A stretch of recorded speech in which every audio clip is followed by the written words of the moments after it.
Question number 25 में बाबू कह रहा है calculate the capacity in the given figure across m and n।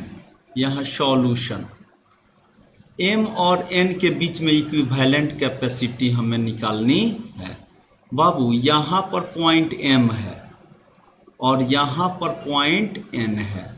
इन दोनों के बीच में यहाँ एक कैपेसिटर, फिर एक और कैपेसिटर, फिर एक और कैपेसिटर जिसकी कैपेसिटी C और C है। बाबू यहाँ पर M और इसके बीच में एक पॉइंट है, मान लीजिए इस पॉइंट को B पॉइंट मान लेते हैं, और यहाँ पर एक यहाँ आकर के जुड़ गया है, इसको हम लोग M मान लेते हैं।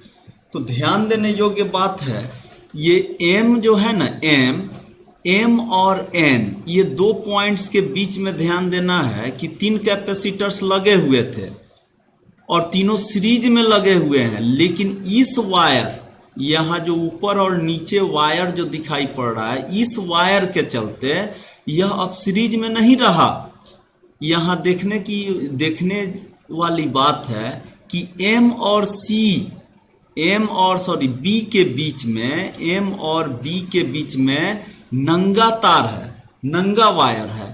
तो इस नंगा वायर का क्या मतलब है कि ये पॉइंट और ये पॉइंट B सेम पोटेंशियल पर आ जाएंगे, मतलब इनका पोटेंशियल सेम हो जाएगा। तो यानी कि जहां पर M है वहीं पर B होगा।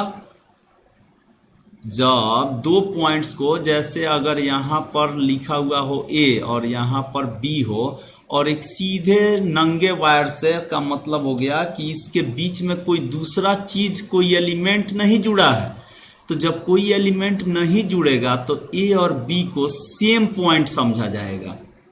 तो यहाँ M और B को सेम पॉइंट समझा गया।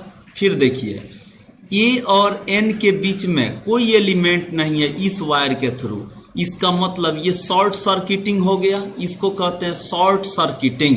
क्या कहते हैं इसको? Short circuiting.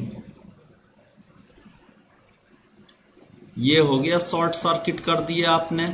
तो अब ये पॉइंट जो है N और A एक पॉइंट पर आ गए, यानी कि A से डायरेक्ट N जुड़ा हुआ है। तो अब हमारा पॉइंट कहाँ हो गया? N और A सेम पॉइंट हो गया।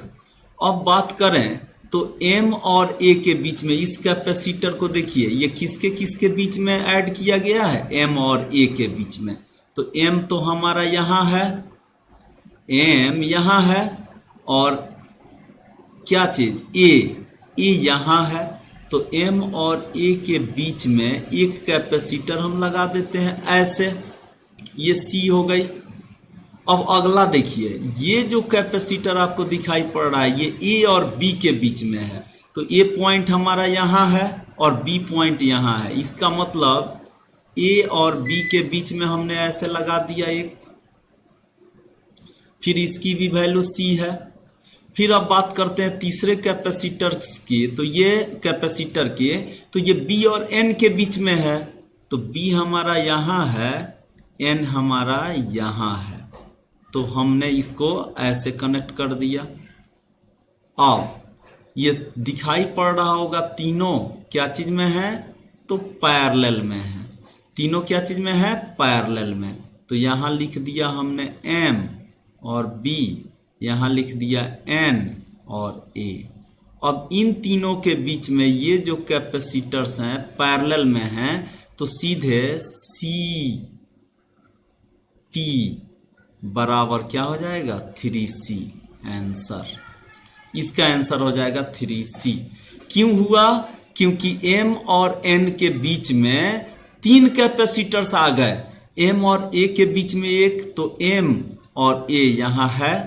फिर A और B, तो A N के इक्विवेलेंट है। इसका मतलब A और N सेम पॉइंट कहे जाएंगे, M और B सेम पॉइंट कहे जाएंगे। जब भी अगर एक बिना एलिमेंट वाला वायर जुड़ा हुआ रहता है तो उसको सेम पॉइंट समझा जाता है। तो इस तरह से हम देखें कि M और A के बीच में एक लगा, A और B के बीच में एक लगा, और बी और एन के बीच में 1 लगा, तो इस तरह से Cp बराबर 3C आंसर। क्लियर?